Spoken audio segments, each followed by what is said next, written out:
El tema de hoy es efectos espirituales de la cruz. Efectos espirituales de la cruz. ¿Qué pasó en la cruz que afectó el mundo espiritual? Cuando entendamos esto, vamos a entender claramente lo que es el evangelio y el mundo espiritual. Porque la cruz tuvo un efecto en la raza humana. Asimismo, como la caída de Adán tuvo un efecto en la raza humana, asimismo la crucifixión de Cristo tuvo un efecto en la raza humana. Desde el mundo físico se afecta el mundo espiritual. Entonces Adán pecó desde el mundo físico y afectó el mundo espiritual. Entonces Cristo murió y fue a la cruz desde el mundo físico y afectó el mundo espiritual. Entonces, de ahora en adelante vamos a entender qué efecto trajo la cruz. Bien, dice Romanos 5:12 en adelante.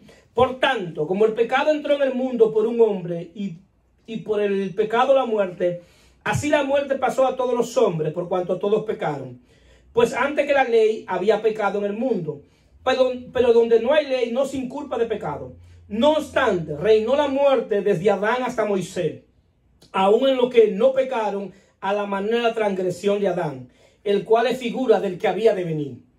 Pero el don no fue como en la transgresión, porque si por la transgresión de aquel unos murieron, los muchos abundaron, mucho más para los muchos la gracia y el don por la gracia de un hombre, Jesucristo. Y con el don no sucede como en el caso de aquel uno que pecó, porque ciertamente el juicio vino a causa de un solo pecado para condenación, pero el don vino a causa de muchas transgresiones para justificación. Pues si por la transgresión de uno solo reinó la muerte, muchas más reinarán en vida por uno solo, Jesucristo, lo que recibe la abundancia de la gracia y el don de la justicia. Así que, como por la transgresión de uno vino la condenación a todos los hombres, de la misma manera por la justicia de uno vino a todos los hombres la justificación de vida. Porque así como por la desobediencia de un hombre los muchos fueron constituidos pecadores, así también por la obediencia de uno los muchos serán constituidos justos. Pero la ley se introdujo para que el pecado abundase, mas cuando el pecado abundó, sobreabundó la gracia, para que así como el pecado reinó para muerte, así también la gracia reine por la justicia para vida eterna mediante Jesucristo, Señor nuestro. La palabra de Dios está bendecida. Aleluya, aleluya, aleluya. Una de las grandes enseñanzas del apóstol Pablo era transmitir el conocimiento espiritual que él tenía a la iglesia. Sin miedo a equivocarme, creo que el apóstol que más profundidad tenía en los asuntos espirituales era el apóstol Pablo. Porque el apóstol Pablo dominaba bien lo que era la ley, pero dominaba mejor lo que era la gracia. Entonces el apóstol Pablo quiere que los creyentes en la iglesia de Roma puedan entender qué fue lo que sucedió en la cruz. ¿Cómo afectó la cruz de Cristo a la raza humana? Entonces, ¿qué sucede? La cruz es el centro de la obra redentora. Sin la cruz no hay evangelio. Lo voy a repetir. Sin la cruz no hay evangelio. El centro de lo que es el evangelio, de las buenas noticias de Dios acerca de su Hijo Jesucristo, el centro es la cruz. Cuando en el mensaje del evangelio se remueve la cruz, el mensaje se convierte en cualquier cosa, pero no es el evangelio. Porque para que sea evangelio, tiene que estar la cruz como fundamento. Tiene que estar la cruz como la obra redentora de Dios a la raza humana caída. Dice la palabra que todo fue hecho por Él y para Él, refiriéndose a Jesucristo. Es decir, que Jesucristo puede redimirnos, porque el que puede redimirnos fue el quien nos creó. El que no hizo es que tiene la facultad para hacerlo. No podía ser más nadie. Tenía que ser él. Ahora bien, si usted a mí de manera personal me dice, pastor, para usted, la Biblia, dentro de la Biblia, ¿cuál es el capítulo que más lo ha impactado? ¿Cuál es el capítulo que usted puede decir que es algo maravilloso y extraordinario que tenemos que entender? Yo le diría, toda la Biblia es el consejo de Dios, pero para mí, de manera personal, el capítulo que ha marcado mi vida es Romanos capítulo 5, versículo 1. Dice, justificado pues por la fe, tenemos paz para con Dios por medio de nuestro Señor Jesucristo, por quien también tenemos entrada por la fe a esta gracia, en la cual estamos firmes y nos gloriamos en la esperanza de la gloria de Dios. La doctrina principal de lo que es el evangelio es lo que llamamos la justificación por la fe. Eso es lo que hace diferente el evangelio de todas las demás religiones. Todas las religiones tratan de justificar al hombre por medio de las obras. La única enseñanza bíblica de lo que es la justicia de Dios es por medio de la fe en su Hijo Jesucristo. Ese es el gran dilema de la raza humana. ¿Cómo Dios hace justicia? ¿Cómo Dios justifica al pecador? ¿Cómo Dios perdona al pecador? Y mucha gente quiere ser perdonado por sus obras. Pero cuando venimos a la palabra de Dios, dice que la justicia de Dios es única y exclusivamente por medio a la fe en Jesucristo. No fue que usted vino a la iglesia cuando usted era bueno. Usted vino a la iglesia cuando Dios lo justificó. Usted nació de nuevo cuando Dios lo justificó. Es la justicia de Dios impartida a usted. ¿Qué es la justificación por la fe? Es declararte libre de culpa por todos tus pecados porque hubo uno que ocupó tu lugar en la cruz. No eres que, no, en la corte celestial, no fue que nos declararon inocentes. Porque no fue justificado, no es que somos inocentes de la culpa. No, es que somos libres de la condenación del pecado. Es que hubo, ¿y por qué Dios no, por qué somos libres de la condenación del pecado? Lo que hemos sido justificados. Porque ya Dios condenó a Jesucristo por nosotros. Eso es lo que se llama la justificación por la fe. Que por el hecho de yo creer en Jesucristo, Dios me declara libre de culpa. Entonces, ¿qué sucede? Cuando nosotros llegamos al texto que leímos, Romanos 5, 12 en adelante, aquí viene un paralelismo entre Adán y Cristo. Dios solamente ha creado dos creaciones. Hay dos creaciones en cuanto a la raza humana. La primera creación es en Adán y la segunda creación es en Cristo. Adán es la primera creación y es llamado la cabeza representativa de la vieja creación. Es lo que también se llama en teología el federalismo. ¿Qué es el federalismo? Que hubo alguien que te representa y lo que él haga, para bien o para mal, te afecta o te beneficia. Eso se llama federalismo. Si yo como representante de la iglesia voy a un lugar y le digo a la iglesia y yo me pongo de acuerdo con ustedes, vamos a hacer esto, esto y esto. Y voy a un lugar y le digo, la iglesia va a hacer esto, esto y esto. Cuando yo voy a ese lugar, no voy solo. Todos ustedes van en mí. ¿Por qué? Porque la decisión que yo tome lo va a afectar o lo va a beneficiar. Eso es lo que se llama federalismo. Eso fue lo que sucedió con Adán. Que la decisión de Adán de pecar afectó a toda la raza humana. Cuando Adán pecó, no solamente pecó él, sino todo lo que iban a proceder de él. ¿Cómo están entendiendo? Entonces, eso es lo que se llama cabeza representativa de la vieja creación. Cuando Adán es creado con una clase de vida. Dice Génesis 2:7, entonces Jehová Dios formó al hombre del polvo de la tierra y sopló en su nariz aliento de vida y fue el hombre un ser viviente.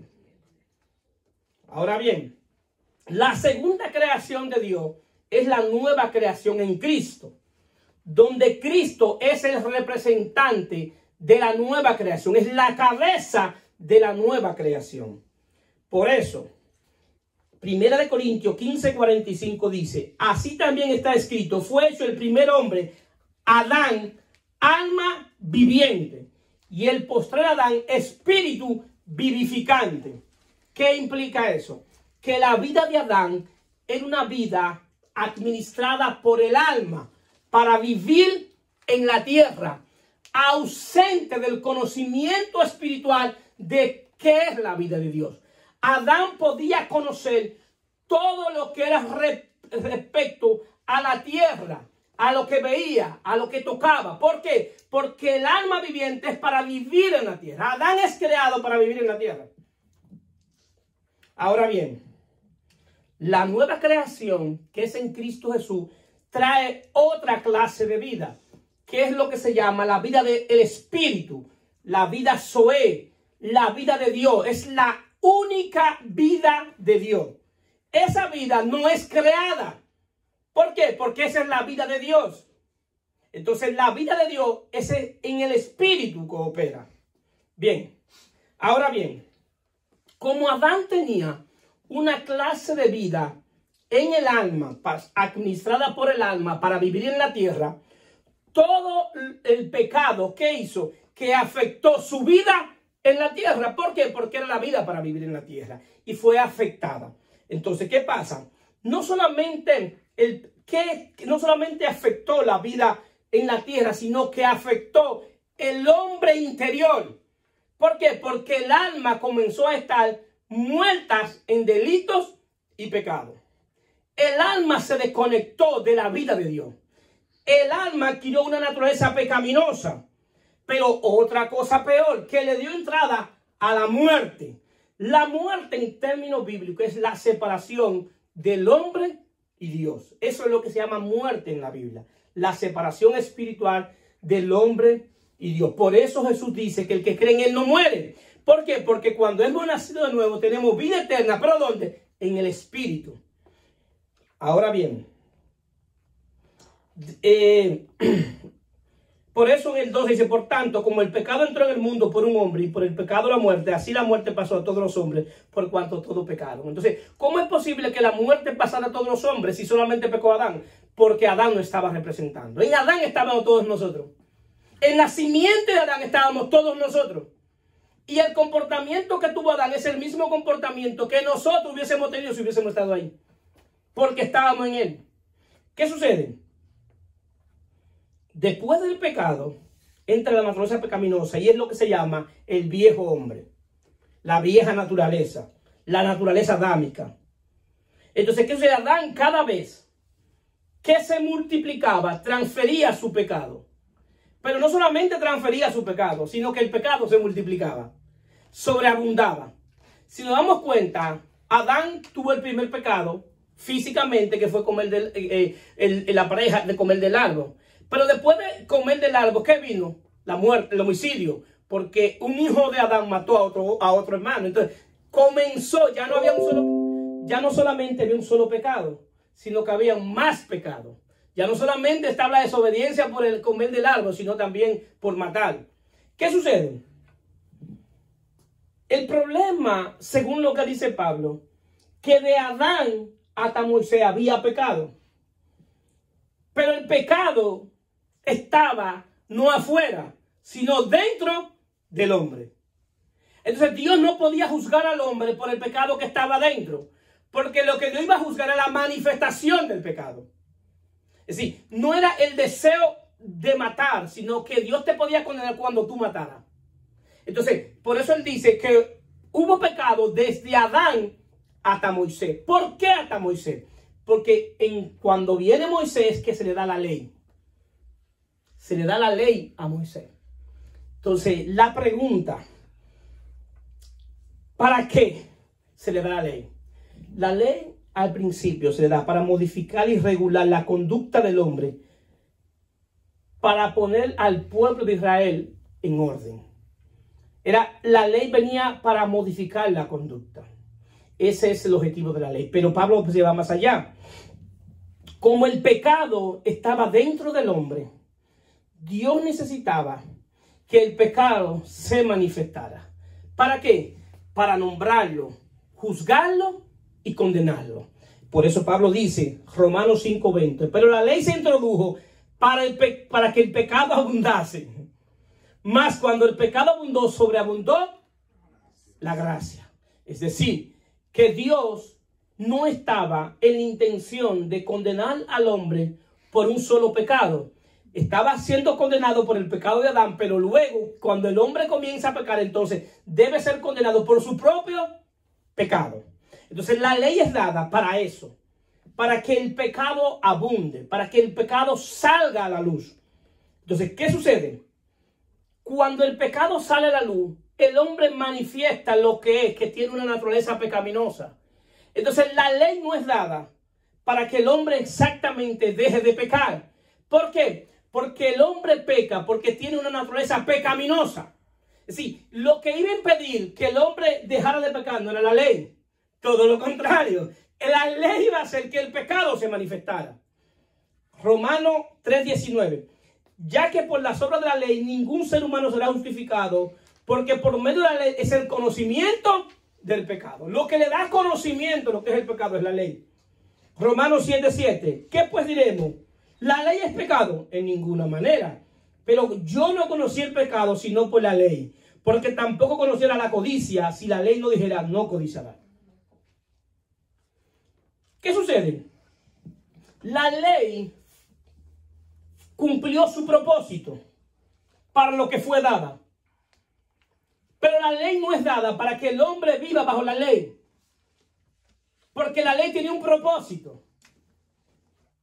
Y el propósito más grande que se puede ver en la ley lo explica Pablo en Gálatas 3:24. Dice, de manera que la ley ha sido nuestro ayo para llevarnos a Cristo, a fin de que fuésemos justificados por la fe. Pero la venida de la fe ya no estamos bajo ayo. ¿Qué es un ayo? Un ayo,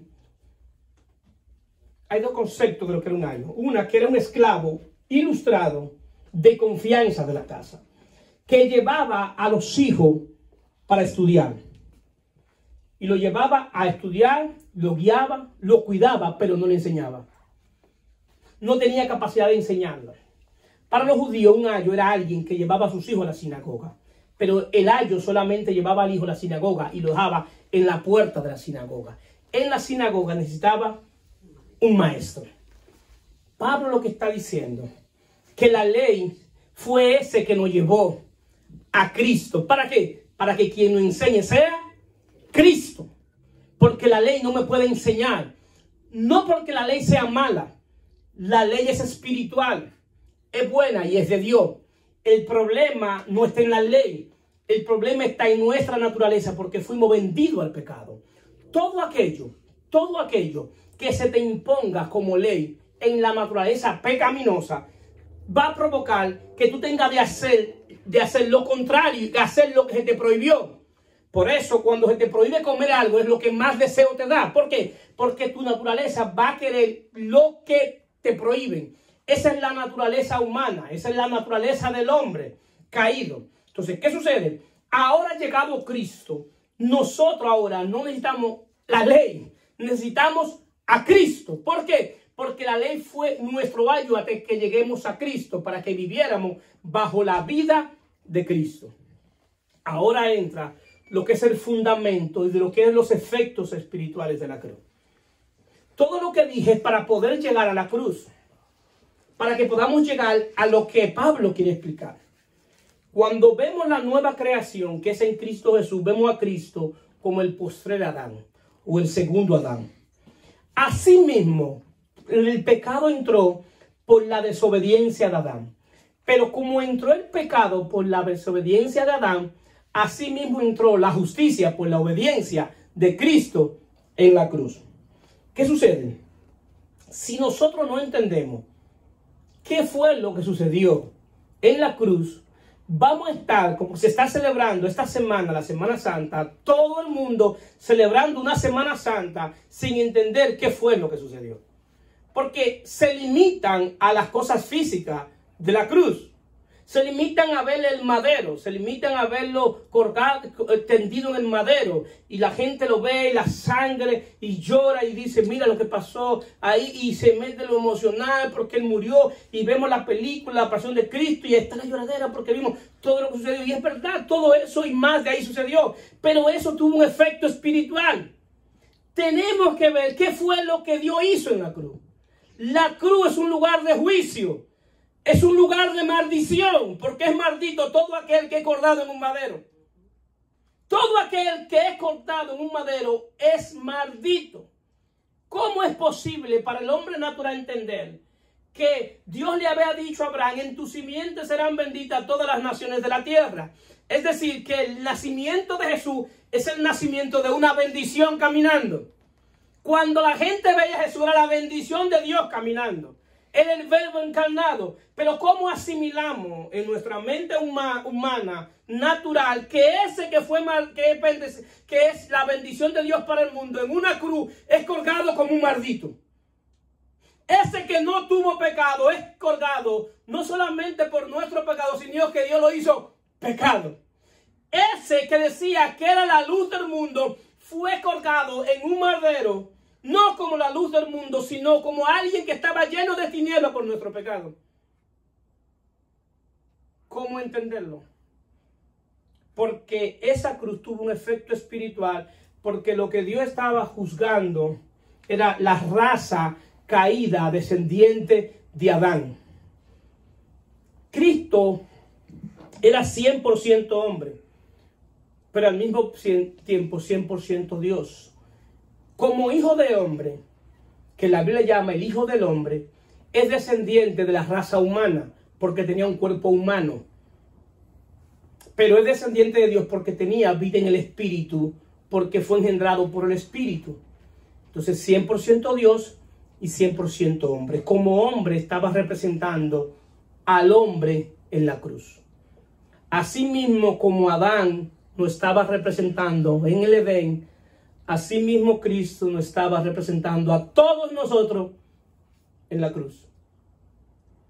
Sí, todos nosotros cuando Cristo fue a la cruz, fuimos a la cruz. Cuando Cristo fue juzgado y condenado en la cruz, fuimos juzgados y condenados en la cruz. Entonces, ¿qué sucede? Dios condenó la raza humana completa en la cruz. Condenó el pecado y la muerte. Pero ¿dónde estaba el pecado y la muerte? En el aire. ¿Dónde estaba? Dentro. Dentro de nosotros estaba la condenación, estaba la muerte y el pecado. No estaba andando por ahí de paseo, estaba dentro. Entonces, cuando es colgado en la cruz, es condenado a la raza humana con su implicación de muerte espiritual y muerte en delitos y pecados. ¿Qué sucede? En Adán cae toda la raza humana. En Cristo es condenada toda la raza humana. Y es recuperada. El viejo hombre fue juzgado. Y su implicación, su naturaleza pecaminosa, su muerte espiritual, la ira de Dios vino sobre Jesús de Nazaret en la cruz. Jesús de Nazaret, varón judío, el verbo hecho carne, el que era la imagen visible del Dios invisible. En la encarnación se le da el nombre de Jesús de Nazaret. Y la ira de Dios viene sobre él completamente, al punto que su cuerpo no tenía la facultad de funcionar, aunque él quedara vivo en términos físicos. Como estaba el cuerpo, no tenía manera de cómo funcionar, porque quedó destruido completamente. Porque el cuerpo de él, aunque él no tuvo pecado, era la representación del cuerpo de la raza humana caída. Era la representación de nuestro cuerpo. Es decir, si nosotros no entendemos cómo Dios mira el pecado, no vamos a entender el evangelio. Dios mira el pecado con toda su ira. Y la razón por la que Dios está airado con el pecado es porque lo único que separa al hombre del único ser, lo único que separa al hombre de Dios es el pecado. Porque el único ser que tiene la imagen de Dios en toda la creación es el hombre. Y por el pecado, ese hombre que Dios creó en amor es separado. Y Dios estaba airado con el pecado y por eso toda su ira fue sobre Jesucristo. Denle un aplauso a Dios.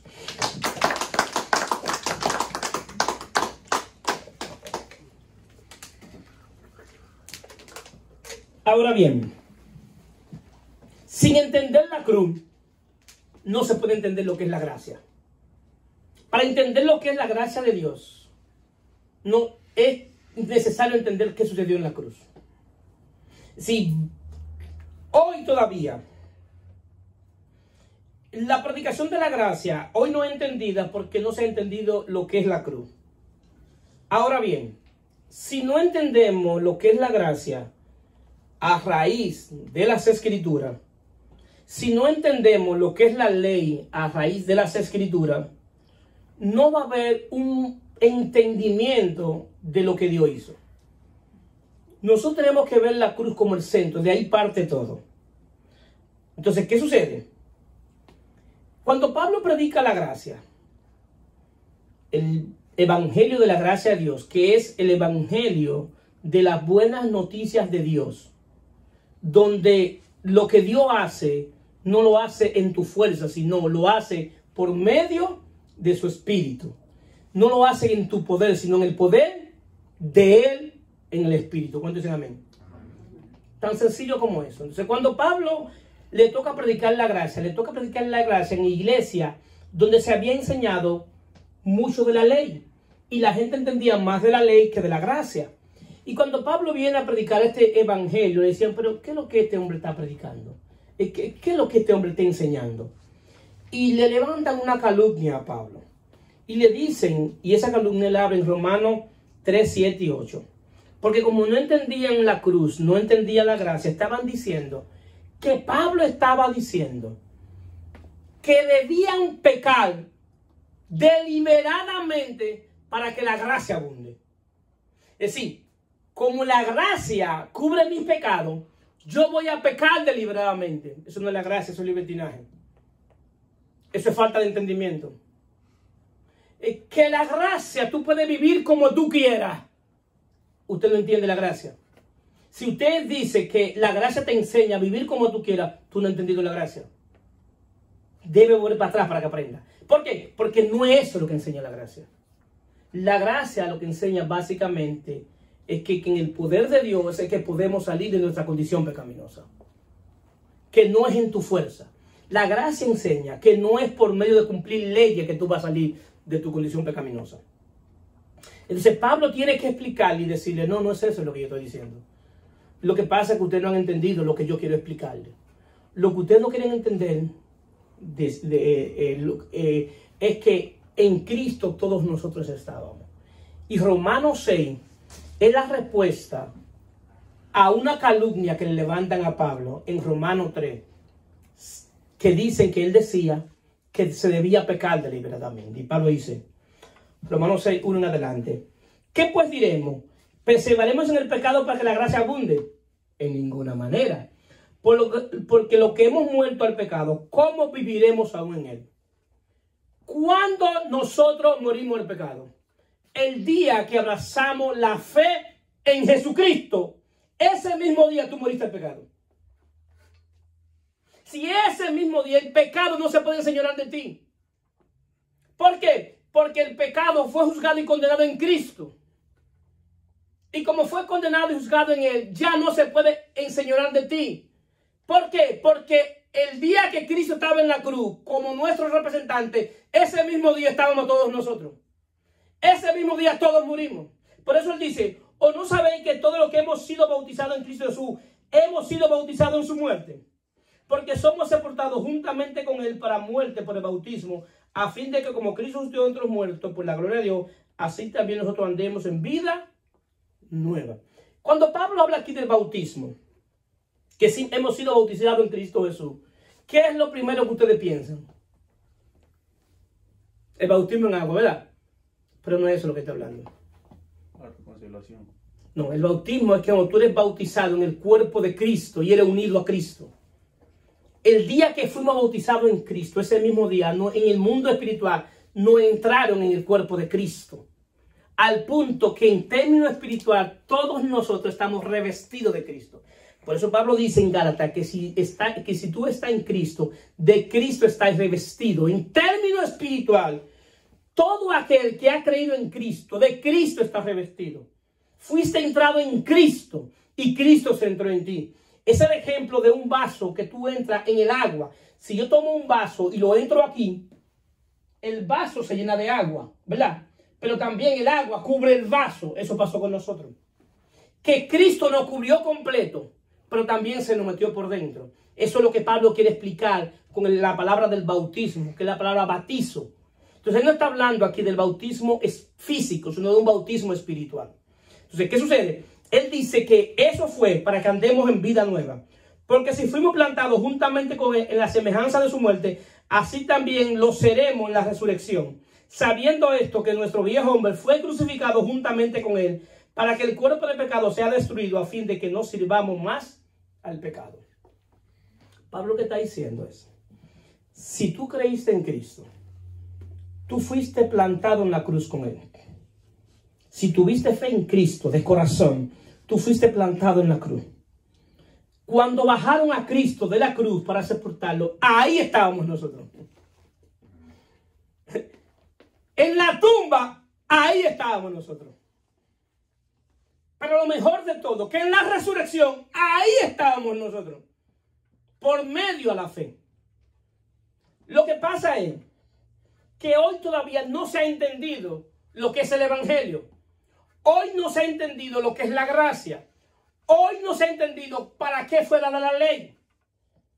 ¿Por qué? Porque en la cruz Jesucristo terminó con la raza humana descendiente de Adán.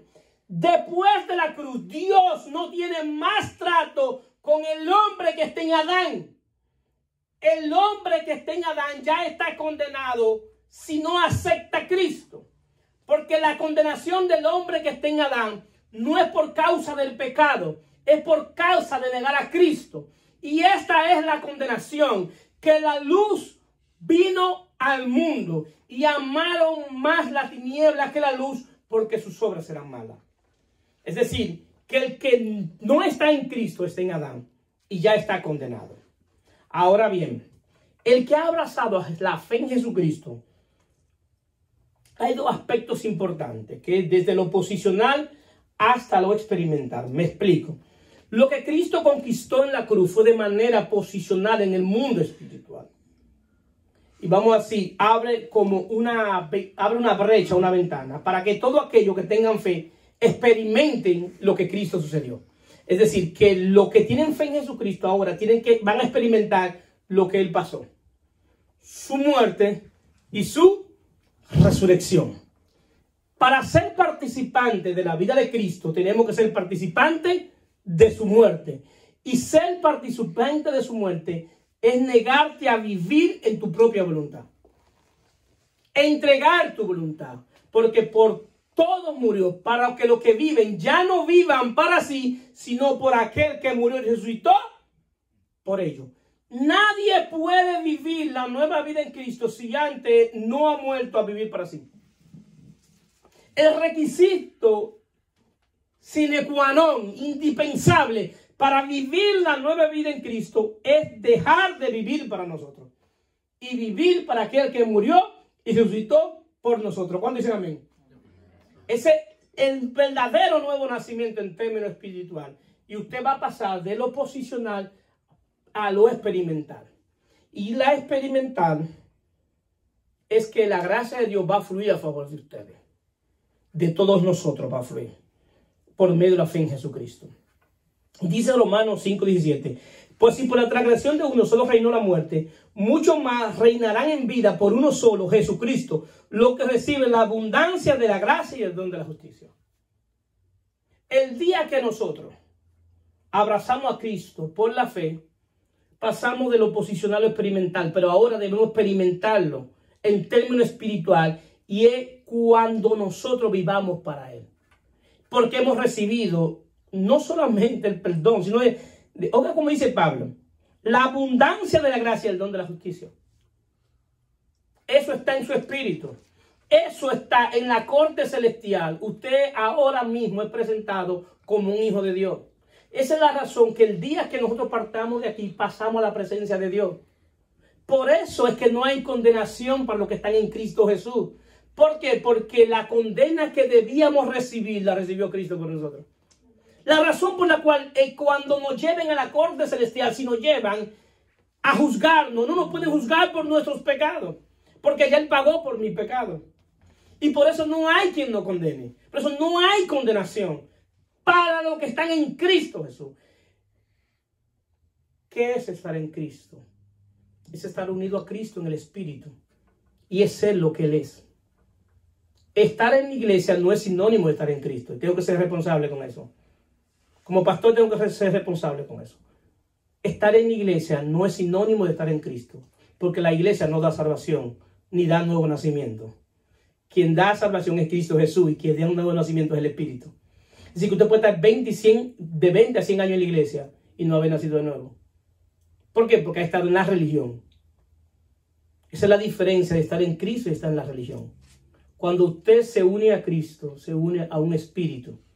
Y hay mucha gente que está unido a una denominación, o a un pastor, o a un apóstol, o a un concilio. Y para ellos eso es la fe. Para ellos eso es el evangelio. Y todo eso no es malo, pero eso es invento del hombre. Las denominaciones son un invento del hombre. Las diferentes religiones son un invento del hombre. Dios no murió ni por bautistas, ni por pentecostales, ni por católicos, ni por ninguna denominación. Dios murió por la raza humana. Por eso mi identidad no es una denominación. Mi identidad es Cristo. ¿Cuántos dicen amén? Amén. Es Cristo mi identidad. Porque en Él somos, en Él vivimos y en Él caminamos. Es decir, que esa es la razón por la que tenemos que entender que lo importante de esto es estar en Cristo. Es estar unido a Él. Porque Él es nuestra cabeza. Él es nuestro representante delante de Dios. Él es quien intercede. Él es quien nos dio vida. Por Él fuimos perdonados. Por Él fuimos justificados. La gracia de Dios se manifestó en nuestra vida el día que Él vino a nosotros. Ese día. Entonces, ¿qué sucede? Miren por qué le hablo le hablé de denominaciones, de religiones. ¿Por qué? Porque todas las religiones y la grande concilio tienen una regla de que todo aquel que esté en ese concilio debe cumplir con esos requisitos. Y le dan un tipo de regla. Mira, tiene que hacer esto, tiene que dejar de hacer esto. Le dan una lista de cosas que tienen que hacer y dejar de hacer. Y la idea es que hagan eso y dejen de hacer eso para poder agradar a Dios. El problema de esto en sí es que están regulando la vida cristiana por el comportamiento humano. La vida cristiana no es regulada por el comportamiento humano. La vida cristiana es regulada por la nueva naturaleza en Cristo. Y esa nueva naturaleza, esa nueva clase de vida, hace que yo ande en una buena conducta. ¿Cuánto están entendiendo? Amén. Sí. No es decirte, mira, tienes que ponerte esto, quítate esto, a esto. Mira, si tú tienes un problema y quieres algo que Dios te resuelva, mira, estos son los pasos que Dios a esto, después esto y después esto. Y luego que tú hagas eso, entonces tú calificas para recibir el favor de Dios. Esa es la regla del hombre. Esa es la regla del hombre. ¿Por qué? Porque en la vida del Espíritu no funciona así. Y ahí es que la gran mayoría de gente no han entendido. Que en la vida del Espíritu Dios hace como Él quiere y con el que Él quiere. A la manera de la vida del Espíritu. Por eso es que cuando Dios te pone algo en tu corazón para que tú lo hagas, tú lo haces gozosamente. Porque es Dios que está tratando contigo. Es a diferencia que yo desde aquí le quiera imponer la regla que yo entiendo para que tú califiques. El problema es que tú no calificas por las reglas que te pusieron. Tú calificaste porque la gracia de Dios en Cristo se manifestó. Pero digan amén. Digan un gloria a Dios, porque eso es maravilloso saber que no había nada bueno en nosotros. Que el día que nos dieron vida estábamos muertos en delitos y pecados. El día que nos dieron vida éramos enemigos de Dios. Y por su gracia, por la cruz, sucedió eso. Esa reconciliación es un efecto de lo que sucedió en la cruz. ¿Por qué Dios viene a habitar en nosotros? Porque ya Dios no está airado contra nosotros. Porque Jesucristo calmó la ira en la cruz. Aleluya. Esa es la razón que Él viene a habitar y nos ve como hijos. Nos ve con ojos de misericordia. Esa es la razón, porque la ira que debió caer sobre nosotros cayó sobre Jesucristo en la cruz. ¿Qué sucede? Cuando nosotros hablamos de estar en Cristo y de hablar de una nueva naturaleza, muchos pueden entender, pastor, usted está menospreciando la ley. Usted quiere que vivamos sin ley. No. Nosotros debemos vivir bajo la ley.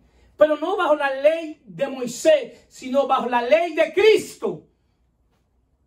La ley de Cristo es la ley del Espíritu de vida en Cristo que opera en mi espíritu. Bajo esa ley, nosotros vamos a vivir para complacer a Dios, para servirle a Él, para agradarlo a Él. No lo vamos a hacer para que no me castiguen. No lo voy a hacer para que no me manden para el infierno. No lo voy a hacer para que no me pongan de castigo en la iglesia. No. Yo lo voy a hacer porque mi nueva naturaleza demande que yo ande en nueva vida. Es decir, andar en mi nueva naturaleza y vivir una vida conforme a lo que Dios le agrada no es gravoso. Es la manifestación de algo que se nos metió por dentro. Sí, para esto no hay una regla, no hay, mira, a esto y a esto, y después va a suceder esto. No, lo único que hay es que tú abrazar a Cristo como tu único Salvador, como tu fe y como tu propia vida. Es lo único que tú necesitas. Poner todo en las manos de Dios. ¿Dónde se desvirtúa lo que es el Evangelio? ¿Dónde la iglesia desvirtúa lo que es el Evangelio? Cuando alguien viene con un problema a la iglesia, con una situación que esté pasando, inmediatamente le encontramos una justificación porque tú estás así. Y le decimos, para que tú resuelvas ese problema, trae una ofrenda. Para que tú resuelvas ese problema, a esto y esto y esto. Y el problema no está en tu mente, está en tu espíritu. Y ahí es que Dios va a revelarse, para por medio de tu espíritu tener gobierno de nosotros. ¿Por qué? Porque la vida de Adán era gobernada por el alma. La vida del que está en Cristo es gobernada por el espíritu. Es una vida superior a la vida del alma, porque es una vida espiritual. Entonces, nosotros vivimos bajo una ley, pero es bajo la ley de Cristo, bajo el régimen del espíritu, no bajo el régimen de la letra. Porque bajo el régimen de la letra es la ley, y nadie puede vivir bajo la ley. Porque la ley tenía 613 leyes, y una que tú violaras era transgresor de todas. Una sola. Y cuando hablamos de la ley, nosotros dividimos la ley en diferentes, la ley ceremonial, la ley moral, la ley de los sacrificios, todo eso. Pero para el judío la ley era la ley. La ley era una sola que tenía un conjunto de leyes. Una que tú violaras de las 613 era la de todas. Podía cumplir 612 y una que tú violaras, por simple que fuera, era el de todas. Desde la menor hasta la mayor. Sí, esa división le hace el hombre. Pero para el judío, en el pensamiento judío, la ley era una sola, llamada la ley de Dios. Pero se manifestaba en 613 leyes. ¿Qué implica eso? Que una ley simple, ¿sabe una ley simple? De tú ir al desierto y hacer tu necesidad y no tapar esa necesidad para que los mosquitos no llegaran y contaminar el pueblo. Esa ley simple, ¿a qué simple? Sí. Esa ley te condenaba como si tú mataras a uno. La ley era la ley. Una sola e indiferente. Entonces, ¿qué sucede? Cristo es nuestra ley. Hoy no vivimos bajo 613 leyes escritas en tabla. Ese es el régimen de la letra. En el régimen del espíritu, Dios escribió su ley en mi espíritu. Su ley, que es Cristo, está en mi espíritu. Y de mi espíritu Dios va a tener control. ¿Para qué? Para que nosotros dejemos de hacer las cosas que no le agradan a Dios. ¿Cuántos están entendiendo? Que no es una imposición. No es decirle a aquel que anda por allí robando y decirle, si tú sigues robando, Dios te va a condenar. No, él está condenado ya. Él lo que necesita es salvación. ¿Para qué? Para que deje de robar. Y él no es salvo el día que dejó de robar. Él es salvo el día que creyó en Jesucristo. Y por creer en Jesucristo le va a quitar el deseo ¿de qué? De robar. Eso es el evangelio. Eso es el evangelio. Cristo es el único que puede lidiar con el hombre. Y Cristo no lidia con tu naturaleza caída. Cristo no vino a hacer una rehabilitación. ¿Sabes quiénes rehabilitan? Cuando tú vas, si tú eres alcohólico, vas a Alcohólicos Anónimos, te rehabilitan. Pero nunca te van a quitar el deseo de tomar. Porque Cristo no vino a rehabilitar al hombre. Cristo vino a que el hombre muera con él para darle una nueva naturaleza. Para que actúe por una nueva naturaleza. Por una nueva simiente. Por una nueva clase de vida. Entonces, ¿qué sucede? En la cruz se destruyó el viejo hombre.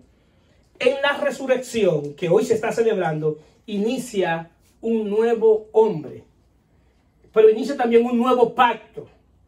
En la resurrección, Dios hizo todo nuevo. Todo fue hecho nuevo. El pacto fue hecho nuevo.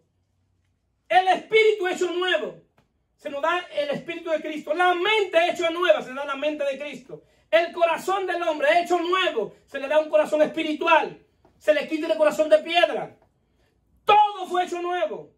Por eso es 2 Corintios 5:17. De modo que si alguno está en Cristo, nueva criatura es. Las cosas viejas pasadas, aquí todas son hechas nuevas. El asunto que cuando leemos la Biblia y no entendemos el contexto de lo que están diciendo, inmediatamente decimos, bueno, dicen que de modo que si alguno está en Cristo, nueva criatura es. Es decir, que ya yo no soy, todo lo que yo hacía ya no lo hago. Y eso es bueno, pero no es eso que está diciendo el texto. Que yo jugaba acá, yo ya no juego. Eso es bueno, pero no es eso lo que está diciendo el texto. Que yo era adulto y fornicario y ya no lo hago. Ya, porque eso no es eso lo que está diciendo el texto. Lo que está diciendo el texto es que si tú estás unido a Cristo en términos espiritual, tú eres una nueva creación en el espíritu. ¿Qué fue lo viejo que pasó? Todo lo que pertenece al orden de Adán. Todo lo que pertenece a Adán ya pasó en tu vida. El miedo, la vergüenza, la culpa, tu naturaleza pecaminosa, muerte espiritual, alejado de la vida de Dios, ignorante en las cosas espirituales, condenados en delitos y pecados. Todo eso fue clavado en la cruz, y cuando Cristo fue sepultado, todo eso fue sepultado. Entonces todo lo que pertenece al orden de Adán ya pasó. Ahora, ¿qué es lo nuevo? Lo nuevo, todo lo que pertenece a la vida de Cristo, al orden de Cristo, al régimen del Espíritu. Al punto que ahora nosotros debemos ser dirigidos por el Espíritu y no por el viejo hombre, por lo viejo. El asunto es que cuando no entendemos lo que sucedió en la cruz, muchas veces actuamos por el orden de Adán. Y ahí es que se llama que hacemos las cosas según la carne, según el viejo hombre, según la naturaleza caída. Ahora nosotros debemos vivir bajo el nuevo orden, que es el orden del Espíritu. Porque el nuevo hombre está bajo el régimen del Espíritu y no bajo el régimen de la letra. ¿Qué es lo que pasa? ¿Qué es lo que necesitamos? Aprender a vivir bajo el nuevo orden. Eso es lo que nos falta. Y todos tenemos que ir aprendiendo a escuchar la voz del Espíritu. Porque hay cosas que Dios quizá hoy me la va a decir que no la haga. Que yo quiera hacer algo y Dios me dice no lo haga. Y si Dios me dice no haga esto y yo lo hago, es pecado porque desobedecí. El pecado es una desobediencia. Pero puede ser que en 5 o 6 meses, lo mismo que yo le pedí, le pida a Dios y yo me digo, hazlo. Y ahí no es pecado. ¿Por qué? Porque escuché la voz del Espíritu y obedecí a ¿quién? A la voz del Espíritu. ¿Cuál están entendiendo? Por eso que el régimen del Espíritu es tan complejo entenderlo. Porque en el régimen del Espíritu no hay una fórmula, no hay una tabla. En el régimen del Espíritu tú necesitas escuchar al Espíritu. Tú necesitas la guianza de Dios. Y esa es la ley de Dios, que es Cristo. Lo que estamos aquí. ¿Cuántos de los que estamos aquí llegamos a Cristo hoy y mañana dejamos de pecar todos los pecados? Ninguno. Para hacerlo más fácil. Pero a medida que fue transcurriendo los días, los meses y los años, ¿qué fue pasando? Que fuimos dejando algunos pecados, ¿sí o no? Y todavía nos quedan algunos pecados, ¿sí o no? Entonces Dios va a ir trabajando en esa área de nosotros, en el proceso de santificación. Y Dios va por parte. Y va trabajando por parte. Pero eso es por el régimen del Espíritu. Dios sabe qué debe trabajar con nosotros primero. Dios sabe el orden. Y el orden con el cual Dios trabajó conmigo no es el mismo orden que tiene que trabajar con Obi, ni con Ricardo, ni con ninguno de nosotros. No es el mismo orden. Dios sabe, vamos a decir, por dónde nosotros cogemos y por dónde es que Él tiene que trabajar con nosotros. Por eso que el régimen del Espíritu es complejo. Y por eso es que cuando alguien viene un nuevo creyente aquí, den cuenta que nosotros tratamos de predicar el Evangelio y no le ponemos reglas que tiene que cumplir para alcanzar el favor de Dios. Porque el día que tú viniste a Cristo alcanzaste el favor de Dios. Ahora lo que te debemos enseñarte a vivir bajo el nuevo régimen del Espíritu. ¿Para qué? Para que Dios trabaje contigo y te ponga en ti el querer como el hacer por su buena voluntad. Y tú respondas a ese querer. Amén. ¿Amén? Eso es el Evangelio. No es quítate esto y ponte esto. No es eso. Eso son imposiciones de hombre, mandamientos del hombre, doctrina de hombre. Entonces, ¿qué sucede? Ahora debemos aprender del hombre celestial. 1 Corintios 15, 47, 49 dice: el primer hombre es de la tierra, terrenal. El segundo hombre, que es del Señor, del cielo. ¿Cuál es el terrenal? Tales también los terrenales. ¿Y cuál es el celestial? Tales también los celestiales. Así como hemos traído la imagen del terrenal, traeremos también la imagen del celestial. Lo que Cristo está haciendo es, en nuestra nueva naturaleza, que la imagen del terrenal todavía esté en nosotros, porque manifestamos imagen. Lo que Cristo quiere, lo que Dios quiere ahora, que comencemos a manifestar y a trabajar en la imagen del celestial, en la imagen de Cristo. ¿Sí? ¿Qué hay en mí que todavía es una manifestación de lo terrenal? Para yo trabajar y despojarme de esa naturaleza, de lo terrenal, ¿para qué? Para que se posicione en mi espíritu la naturaleza del celestial, que es Cristo. Por eso la historia de la Biblia es la historia, la narrativa de dos hombres, de Adán y de Cristo. Sí, por eso cuando usted venga a la Biblia, usted tiene que leer qué se le dijo a la raza que estaba en Adán. ¿Y qué se le dice hoy a la raza que está en Cristo? Porque la raza que estaba en Adán no tenía el espíritu por dentro. Escuchaba a Dios por fuera. El espíritu lo visitaba, pero no moraba. Ahora lo que estamos en Cristo, el espíritu mora en nosotros, nos da iluminación del entendimiento. Somos una nueva creación y tenemos una cabeza representativa que es Cristo. Ahora tenemos que andar en nueva vida. Esa es la razón de que muchas cosas que nosotros tenía muchos sentimientos, muchas situaciones difíciles con alguien que nos hizo algo, hoy podemos perdonarlo. ¿Por qué? Porque la vida de Cristo está operando en nosotros. Amén. ¿Me están entendiendo? Sí, como la vida de Cristo está operando en mí, ahora cambia mi conducta. Pero no la cambia porque yo le imponga que tiene que cambiar su conducta. No, es porque la vida de Cristo la está cambiando. Y déjeme decirle que cuando usted lo hace así, lo hace gozoso, porque no es la imposición de un hombre, es la imposición de quien es su cabeza. Esa es la diferencia de vivir en Cristo y estar en Adán. Pero bendito Dios en Cristo, que nos ha dado ese entendimiento para que cada día más nosotros vivamos para Él. Lo que hoy debemos hacer, hoy, es renunciar a vivir para nosotros, para vivir para Él. Amén. Para que comience a fluir el régimen del Espíritu en nosotros. Y ahí Dios va a trabajar en cada quien como tiene que trabajar. Amén. No le imponemos nada a nadie, que sea Dios que se lo imponga.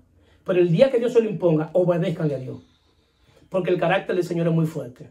Y cuando el Señor está tratando con nosotros y nos impone algo o nos dice algo que hagamos y no lo hacemos, el Señor tiene un carácter fuerte. Lo mejor es obedecerle. Se los recomiendo y se lo aseguro. Amén. Se puede poner de pie.